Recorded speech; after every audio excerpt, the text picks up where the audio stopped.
الحمد لله والصلاة والسلام على سيدنا ونبينا محمد وعلى آله وأصحابه أجمعين. السلام عليكم ورحمة الله وبركاته. قرآن کریم معجزه هست.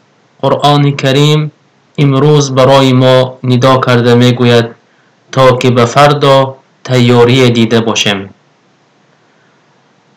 برای شما نو آیتی را که در قرآن آمده است، نو آیتی که آرزوی انسان بعد از مرگ می کند ذکر شده است. اولین آن سوره نبأ می باشد که الله می گوید یا لیتنی کنت ترابا. کافران و منافقان چی می گویند؟ ای کاش خاک می بدیم. عذاب الله را می بینند، تمنای خاک را می کنند. و دویمین آیت یا لیتنی قدمت لحیاتی. ای کاش برای آخرت خود توشه تیار می کردم. سوره فجر. این آرزو است که می خواهد انسان کافر و منافق تمنای آن را در آخرت کند. در دیگر آیات الله می گوید یا لیتنی لم اوت کتابیه. ای کاش نامه اعمالم برایم داده نمی شد. هر یکی من شما نامه اعمال داریم. نامه اعمال خودمان را ما باید با کارهای نیک حاضر انجام دهیم تا که مانند این خیل کافرهای منافقان تمنای عمل را در آخرت نکنیم. در دیگر آیت الله می گوید یا ویلتا لیتنی لم اتخذ فلانا خلیلا. ای کاش فلان انسان را به دوستی نمی گرفتم. سوره فرقان.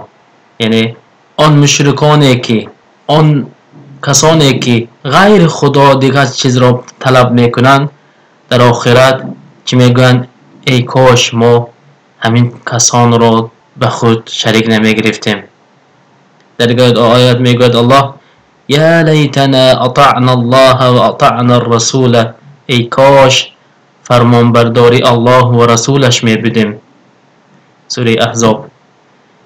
فرمان برداری الله و رسول را امروز ما باید کنیم. هر آنچه که آنها گفتند کنیم، هر آنچه که گفتند نکنیم باید. در دیگر آیات الله میگوید یا لیتنی اتخذت مع الرسول سبیلا.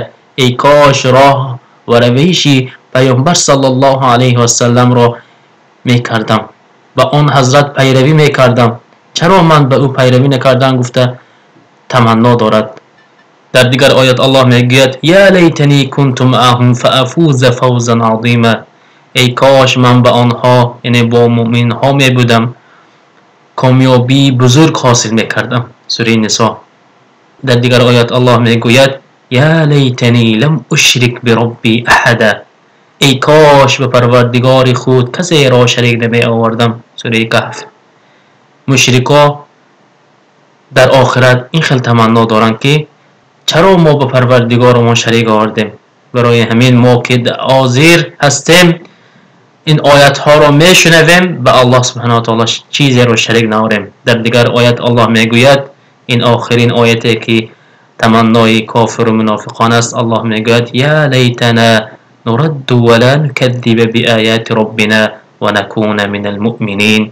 ای کاش راهی برابر شود که دوباره به دنیا بگردیم و نشانه های پروردگارمان را انکار نمی کردیم و از جمله مؤمنان شویم. سوره انعام. ببینید این آیت بزرگ را که مشرکان کافران و منافقان چنین تمناها را دارد، اما مؤمن انشاءالله این خیلی تمناها را ندارد.